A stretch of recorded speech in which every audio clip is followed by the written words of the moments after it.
आज की जो तीसरी दस्तक है वो दरकते जोशीमठ की है। वहां जो 2 होटल हैं उन्हें गिराने का काम तो शुरू हो गया है, लेकिन जो सैटेलाइट की कुछ तस्वीरें आई हैं वो परेशान करने वाली हैं, क्योंकि उसके अनुसार शहर धंस रहा है।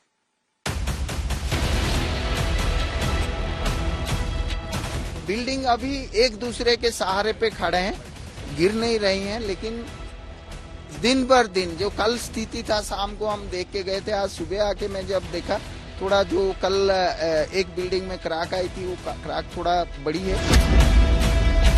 कुछ इसी तरह की तस्वीरें जो जोशीमठ से आ रही थी और जो दावे यहाँ के लोगों के थे, उस बात को कहीं ना कहीं इसरो की वो रिपोर्ट एक तरह से स्टैब्लिश करती है। हमें यहाँ के लोगों ने लगातार कहा कि वो पिछले 1 साल से कई महीनों से यहाँ के अधिकारियों से, जोशीमठ के अधिकारियों से ये कंप्लेंट कर रहे थे कि उनके घरों में दरारें आ रही थी, लेकिन उनकी आवाज तब नहीं सुनी गई।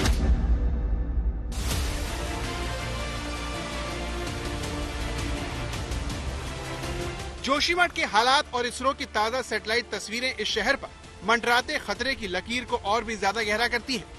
बता रही हैं कि जोशीमठ तेजी से धंस रहा है। अब खतरा मकानों को नहीं, पूरे पहाड़ को है। सिर्फ 12 दिन में जोशीमठ 5.4 सेंटीमीटर धंस चुका है। इसरो के मुताबिक ये धंसान 27 दिसंबर से 8 जनवरी के बीच ही दर्ज की गई है। इसरो की सैटेलाइट तस्वीर में जो पीली रेखा दिख रही है, उसी के अंदर जोशीमठ का इलाका है और ये फॉल्ट लाइन के साथ तेजी से धंसता जा रहा है। मतलब जोशीमठ कभी भी इतिहास की बात हो सकता है। कभी भी ये शहर पूरी तरह से खत्म हो सकता है, पूरी तरह से तबाह हो सकता है, जिसके आगाज की गवाही वहाँ के घर भी देने लगे हैं।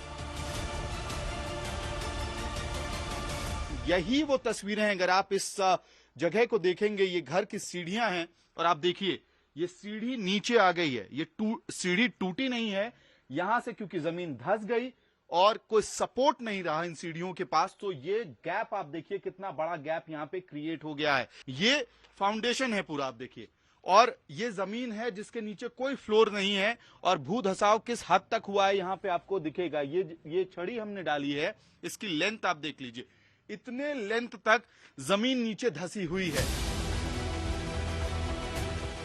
इसरो के मुताबिक पिछले साल अप्रैल से नवंबर तक करीब 7 महीने में जोशीमठ 9 सेंटीमीटर धंसा, जबकि 27 दिसंबर से 8 जनवरी के बीच धंसान 5.4 सेंटीमीटर आंकी गई। मेरे ठीक पीछे आप जो देख रहे हैं वो समुद्र तल से लगभग 6000 फीट की ऊंचाई पर बसा हुआ जोशीमठ शहर है। ये पूरा स्लाइडिंग जोन है। ये आप देखिए कि ये इंक्लाइन हो रहा है, ढलाव है। अब उसके बावजूद ढलाव में अगर सेंट्रल जोशीमठ का हिस्सा अपनी जगह धंस रहा है नीचे, तो जाहिर है ऊपर जो दरारें हैं वो बढ़ेंगी, जहां नहीं आई हैं वो भी आएंगी। जोशीमठ में आज से होटलों को तोड़ने के काम ने भी रफ्तार पकड़ी है, लेकिन बर्फबारी और बारिश के बीच धंसान और दरार झेल रहे जोशीमठ में तबाही का खतरा 2 गुना हो गया है। यहाँ पर बने अवैध होटलों को हिस्सों में बांटकर तोड़ा जा रहा है। जोशीमठ में लगातार जो एजेंसियां काम कर रही थी, उन्होंने अब मलारी होटल की जो है वो छत लगभग हटा दी है। तो अब देखिए जो कल तक कवर थे सारा सामान हटा, और चूंकि चरणबद्ध तरीके से सबसे पहले ऊपर से एक हिस्सा डिसमेंटल किया जाएगा। और इस बीच सिर्फ मलारी के बगल में आप देखिए माउंट व्यू होटल जो एक दूसरे से सटा हुआ, उसकी छत पर भी मजदूर पहुंच चुके हैं, SDRF के कर्मचारी पहुंच चुके हैं। लोड बियरिंग एलिमेंट्स हैं, उसको हम लोग ब्रेकर से या कटर से काट के पीस वाइज निकालेंगे, उस मलबा को निकालेंगे, और उसके बाद आपके सामने एक ढांचा आएगा जिसमें सिर्फ कॉलम्स जो पिलर्स हैं और बीम्स हैं जो कॉलम्स को जोड़ते हैं, और ऊपर एक छत। ये 3 चीजें आपको दिखाई दे पड़ेगी हर मंजिले का। उसके बाद फिर हम ऊपर से छत को तोड़ेंगे, फिर बीम्स को ये करेंगे, फिर कॉलम्स को ये करेंगे, एक मंजिला नीचे आते रहेंगे।